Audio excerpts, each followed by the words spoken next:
wabarakatuh. Alhamdulillahirabbil alamin wassalatu wassalamu ala asyrafil anbiya'i wal mursalin wa ala alihi washabihi ajmain. Pertama-tama dan paling utama mari sama-sama kita panjatkan puji dan syukur kepada Allah Subhanahu wa taala yang mana kita semua diberikan kesehatan dan kesempatan sehingga kita dapat hadir mengikuti program saya, yaitu program Guru Penggerak. Ini merupakan program akhir ya, kegiatan tentang pemetaan aset. Nanti di sini ada beberapa kegiatan-kegiatan yang akan saya sampaikan kepada Bapak Ibu yang telah hadir pada kesempatan ini. Salawat dan salam tak lupa pula telah disanjungkan kepada pangkuan kita Nabi besar Muhammad Sallallahu Alaihi Wasallam yang telah memberikan kita kesehatan keselamatan sehingga juga kita telah mampu dari zaman jahiliyah ke zaman Islamnya kita dapat merasakan yang keistimewaan seperti ini. Yang saya hormati Ibu Kepala Sekolah yang telah hadir mengikuti undangan saya, Bapak Ibu pada tamu undangan, Ibu Komite dan wali murid serta anak-anak Bapak yang telah hadir di sini. Di sini nanti saya berikan kepada Ibu untuk memberikan pembukaan dan akan nanti dibentuk oleh Bapak Ustadz memimpin doa supaya kegiatan kita ini berjalan dengan lancar. Jadi untuk mempersingkat waktu kepada Ibu Kepala Sekolah, saya persilahkan dengan segala hormat. Assalamualaikum warahmatullahi wabarakatuh. Waalaikumsalam warahmatullahi wabarakatuh. Syukur alhamdulillah kepada Allah Subhanahu wa taala. Selawat sering salam marilah sama-sama kita sajikan kepada Nabi besar Muhammad sallallahu alaihi wasallam. Yang saya hormati para kolega saya di guru dan saya hormati ada ibu-ibu yang hadir dari luar sana di SD yang lain datang ke tempat kita. Terima kasih bukan teringat. Di sini saya tadi ada menanyakan dari Pak Abdul menerangkan masalah aset kegiatan CGP. Ya, mudah-mudahan CGP yang akan datang maju terus pantang mundur. Di sini Ibu tegaskan pada anak-anak Ibu semuanya yang sudah dilakukan ini jangan sampai mundur. Lakukanlah terus, jaya sampai kapanpun. Ya, jadi kepada ibu-ibu yang lain yang belum bisa mengikuti CGP-nya belum kita bilang kasarnya belum lewat ya. Moganya ke depan lagi lanjut terus karena istilahnya nggak ada istilah berhenti ya. Mudah-mudahan ke depan CGP ini sangat berguna, bisa untuk akreditasi, bisa untuk sertifikasi dan lain-lain, semua itu bisa dari sini Pak. Dengan catatan nggak ada lagi seperti kami dulu ikut pelatihan berbulan-bulan, nggak ada. Tapi dengan lewatnya CGP ini mudah-mudahan ke depan itu sertifikasi berjalan lancar dengan cara ada caranya, tapi harus menguasai IT ya. Mudah-mudahan pada anak-anak Ibu nanti dalam menyusun CGP ini belajarlah pada Bang Abdul, ini tidak Ibu percaya. Mudah-mudahan doain ya Bang Abdul dan Ibu di sini ya. Kemudian daripada itu Ibu lanjut aja. Terima kasih saya ucapkan kepada Ibu yang telah membuka acara ini. Baik, kita lanjut. Nah, tujuan dari pertemuan kita hari ini, Bapak Ibu, yaitu mengenai tentang mengidentifikasi secara kolaboratif bersama warga sekolah, yaitu Bapak Ibu, tentang aset ataupun kekuatan serta sumber daya yang dimiliki sekolah. Nah, ini berarti tujuan yang ingin kita capai, yaitu tujuannya ini yaitu tentang aset, kekuatan, sumber daya yang dimiliki oleh sekolah. Lalu,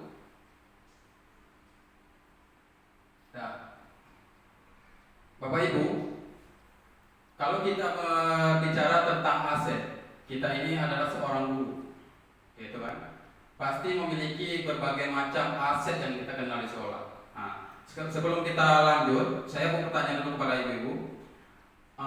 aset yang bagaimana yang Ibu ketahui itu berupa aset apa? Yang kalian kenal yang ada di sekitar sekolah. Boleh tebak-tebak ya? Sarana prasarana. Sarana prasarana itu aset fisik ya. Selain itu guru. Nah, terus Sesuatu karya atau misal satu karya yang memang seperti tari yang ya, dibentuk misal kreasi tersendiri. ya baik. Nah, dari yang ibu-ibu tadi menyampaikan itu sudah termasuk. Tetapi sama seperti saya dulu sebelum belajar mengenai program guru penggerak, apa sih yang dikatakan aset? Kan itu kan? Bagaimana bentuk aset itu? Yang saya kenal dulu aset itu yaitu aset fisik, sarana dan prasarana itu. Namun setelah mengenali belajar tentang proses belajar CGP ini, ada 7 aset dalam pengelolaan di dalam lingkungan sekolah itu. Apa saja 7 aset itu? Seperti kita lihat, aset manusia. Nah, seperti tadi Ibu Opi katakan, aset karya. Karya ini adalah aset dari aset manusia. Jadi nanti kita di sekolah, di lingkungan sekolah itu aset manusia ini ada guru, siswa, ya kan? Ada komite dari internal eksternalnya. Yang dari luar ada komite seperti Bapak. Kemudian ada aset apa lagi ya? Tadi guru, siswa, habis itu kepala sekolah yang tidak kalah pentingnya. Jadi apa dari fungsi dari aset manusia ini? Nah, kita misalkan kita lihat dari pengaruh yang kita gunakan di dalam lingkungan sekolah itu dari aset manusia ini tadi. Kita kan memiliki keahlian di kelas ataupun di sekolah. Misalkan di dalam sekolah itu ada guru yang memiliki kekuatannya itu punya karya seni, bisa mengajar nari seperti itu. Ada guru yang bisa mengajar silat. Itulah yang kita gunakan sebagai aset. Modal aset kita itu modal aset manusia. Jadi kita kembangkan modal aset ini untuk mengajarkan di sekolah. Nah, seperti itu. Itu satu tadi aset manusia. Kemudian ada modal aset sosial. Apa aja modal aset sosial ini? Kemarin kita baru diberikan perlombaan sekolah sehat, ya kan? Semua sekolah itu mengadakan perlombaan sekolah sehat. Jadi inilah gunanya modal sosial ini. Kita melakukan kerjasama ataupun disebut dengan MOU. Nah, kerjasamanya dengan siapa? Baik dari Dinas Lingkungan Hidup, dari BNN, dari Kepala Desa, dan dari mana? Puskesmas. Itu yang berperan penting. Jadi tujuan untuk apa modal sosial nanti yang kita perlukan dari mereka? Mereka turun ke wilayah kita di lingkungan sekolah kita itu memberikan tentang penyuluhan, misalkan puskesmas ya. Puskesmas ini mereka memberikan tentang polio. Baru-baru ini kita sudah laksanakan. Itu tujuan kita melakukan kerjasama. Jadi mereka nanti dapat memberikan materi kepada anak-anak didik kita, bagaimana yang dikatakan dengan kesehatan, bagaimana yang menimbulkan penyakit. Itu kan mereka mendapatkan pembelajaran dari mereka seperti itu. Ya, kan ada 2 sekarang modal yang sudah saya sampaikan ini, modal manusia, modal sosial. Lalu selanjutnya modal fisik. Nah, nih seperti Ibu Lia katakan tadi.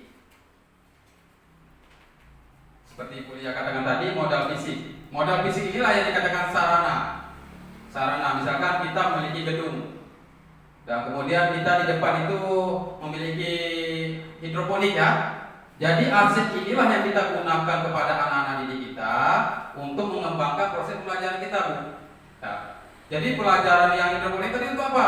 Kegiatan P5. Nah, jadi bagaimana anak bisa menanam, kok bisa tumbuh, kemudian hasilnya bagaimana, apa aja campurannya, kan seperti itu. Lalu dari hasilnya ini tadilah modal fisik ini kita gunakan sedemikian mungkin sehingga kita tidak memerlukan modal uang untuk pergi kemana-mana untuk membawa anak. Jadi kita pergunakanlah modal itu, modal yang ada di lingkungan sekolah ini untuk bisa kita kembangkan bersama anak-anak kita.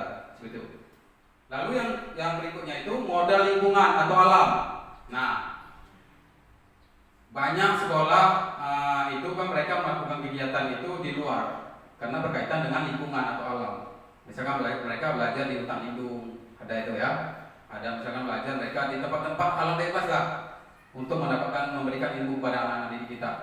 Tetapi kalau sekolah memiliki lingkungan atau yang taman yang lebar, kalau kita di sekolah kita alhamdulillah di sampingnya itu ada tanaman-tanaman. Itu kan bisa untuk anak kelas 1 bisa kita pergunakan alam.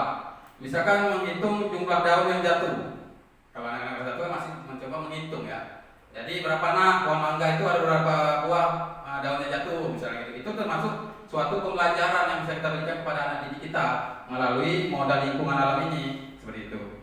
Tapi kalau kita memiliki modal yang lebih, bisa kita bawa ke anak berjalan ke hutan lindung ataupun ke kuala untuk melihat lingkungan yang ada di sekitar kita seperti ya. Lalu yang berikutnya modal yang selanjutnya itu modal agama dan budaya. Nah, modal yang kelima ini kita ini kan mayoritas agama kita agama Islam ya. Jadi kita pergunakanlah seperti pesantren itu banyak misalkan anak kita yang mau tamat mau masuk SMP, orang-orang ini kan datang daerah itu datang ke tempat kita untuk melakukan penyuluhan supaya anak yang tamat di kelas 6 itu masuk ke tempat mereka. Ya. Pasti mereka memberikan nilai-nilai yang lebih baik. Bagaimana memberikan pelajaran? Sekolah saya ini visinya inilah, manfaatnya inilah seperti itu kan. Jadi kan visi dari yang orang lakukan tersebut dapat kita memberikan pelajaran kepada anak-anak didik kita untuk melakukan modal agama dan budaya ini. Lalu dari modal agama dan budaya ini juga yang dari kita lihat dari aset ini berpengaruh terhadap modal agama yang ada di daerah kita atau budaya. Mereka dari yang ada di tempat kita ini terdiri dari berbagai macam suku, ya kan? Ada yang suku Jawa, ada yang suku Aceh. Nah, berarti mereka memiliki budaya. Budaya itu apa? Nah, kita bilang tari tadi. Seperti ini yang ada Ibu Opi, Ibu Intan sebagai pengajar tari, kesenian kan mereka melakukan apa? Saya mau belajar menari Aceh, misalnya gitu ya. Ada yang kami bisa menari Jawa. Jadi kita padukan antara keduanya ini sehingga mereka setelah mereka mampu bisa mengajarkan kepada orang lain, kepada teman-teman yang lain. Jadi kita bisa pergunakan aset kita ini tadi untuk mengajarkan kepada kawan-kawan yang beringinan untuk melakukan kegiatan budaya ini. Lalu yang keenam ada budaya modal politik. Yang keenam ini ada modal politik. Nah, modal politik ini kita melakukan kerjasama dengan kepala sekolah, melakukan kerjasama bisa dikatakan dengan DPR, ya kan, dengan GECI, kepala desa. Jadi di sana nanti dengan melakukan ini, kita bisa mendapatkan apa yang diperlukan dari sekolah kita, apa yang kekurangan dari sekolah kita. Misalkan dari sekolah kita ini belum mendapatkan sarana dan prasarana yang kurang memadai, misalkan kita belum ada musola, bisa kita memberikan minta bantuan lah kepada beliau untuk dapat memperhatikan apa kekurangan-kekurangan yang ada di sekolah kita. Itu yang melakukan kegiatan modal politik. Kita melakukan kerjasama dengan pihak-pihak yang terkait untuk melakukan proses kelancaran pembelajaran yang ada di sekolah. Lalu yang terakhir yaitu modal finansial. Nah, modal finansial ini ada yang berupa dana BOS, yaitu kan ini berupa keuangan. Ada iuran kantin, ada koperasi, ada dana PIP, ada beasiswa dan lain-lainnya. Jadi dana ini kita lihat kalau kita pergunakan tadi asetnya itu berupa uang dana BOS. Kalau kita gunakan uang dana BOS kita kalau kegiatan proses belajar ini kurang, apalagi kita sekolah besar ya. Makanya kita memerlukan kegiatan-kegiatan yang menghasilkan sumber itu pendapatan bagi sekolah yang kemudian nanti dan itu berupa iuran kantin ataupun koperasi kita pergunakan untuk kegiatan proses pembelajaran. Anak-anak diberikan bantuan PIP, ya kan? Diberikan bantuan PIP. PIP itu untuk apa, nak? Untuk memberikan bantuan atau memberikan buku untuk proses pelajaran tas kepada mereka. Jadi proses kegiatan belajar tidak ada kita katakan terhenti, tidak ada alasan saya belum ada biaya. Karena pemerintah sudah memberikan perhatian kepada kita berupa bantuan-bantuan beasiswa kepada anak-anak didik kita. Ya. 3 lagi dari ketujuh aset yang kita miliki ini, kita sebagai guru kita perkembangkan. Bagaimana dari yang aset tadi, misalkan aset manusia, kita tidak memiliki dana. Apabila kita sebagai pemimpin nanti kita tidak memiliki dana, tidak berhenti untuk menggerakkan proses belajar kita.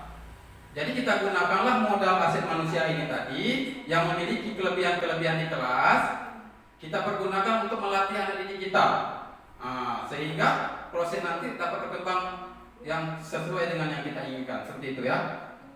Baiklah, ya itu tadi 7 aset yang dapat saya berikan kepada Bapak Ibu, anak-anak didik saya. Semoga ketujuh aset ini nanti bisa kita kembangkan menjadi program-program yang bertujuan untuk memberikan kelebihan atau perkembangan pada sekolah kita, sehingga sekolah kita menjadi sekolah yang lebih maju, tidak kalah dengan sekolah-sekolah yang lain yang berada di sekitar kita. Sekian, terima kasih. Assalamualaikum warahmatullahi wabarakatuh.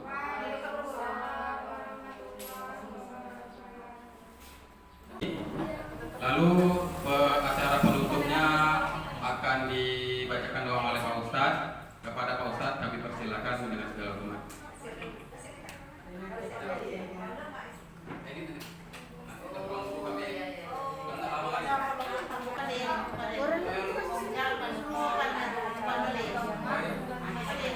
Assalamualaikum warahmatullahi wabarakatuh. Baik, sama-sama kita berdoa. Yang pertama kita doakan untuk kesuksesan teman kita, betul. Juga untuk keberkahan kita semuanya, sekaligus untuk menyambut bulan suci Ramadan. Mohon kepada Allah semoga diberikan kita kesehatan, keselamatan, ketetapan iman dan kekuatan lahir batin untuk bisa kita beribadah di bulan suci Ramadan insyaallah. A'udzubillahi minasyaitonirrajim. Bismillahirrahmanirrahim. Alhamdulillahirabbil alamin. Allahumma shalli wa sallim ala sayyidina wa maulana Muhammad wa ala alihi wa ashabihi ajma'in. Allahumma inna nas'aluka ridhaka wal jannata wa na'udzu bika min sakhatika wan nar. Allahumma ighfir lana dhunubana wa liwalidina warhamhum kama rabbayana saghiran. Wa li ajdadina wa li jaddatina wa li masyayikhina wa li ustadina wa li muallimina wa li jiranina wa li jama'atina wa li jami'al muslimina wal muslimat wal mu'minina wal mu'minat bi rahmatika ya arhamar rahimin. Allahumma tawwil umurana wa sahih ajsadana wa nawwir qulubana wa thabbit imanana wa ahsin a'malana wa akhlaqana bi barakati sayyidina Muhammadin sallallahu alaihi wasallam. Allahumma zidna ilman warzuqna fahman wa alhiqna bis salihin. Allahumma aftah alaina abwabal ulumi wal fuhum wansur alaina min khaza'in bi rahmatika ya arhamar rahimin. Allahumma barik lana fi Rajab wa Sya'ban wa ballighna Ramadan. Rabbana atina fid dunya hasanah wa fil akhirati hasanatan wa qina adzaban nar wa adkhilna al-jannata ma'al abrar ya aziz ya ghaffar ya rabbal alamin. Wa sallallahu wa sallam ala sayyidil mursalin walhamdulillahi rabbil alamin. Al-Fatihah. A'udzu billahi minasy syaithanir rajim. Bismillah.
ikhlasi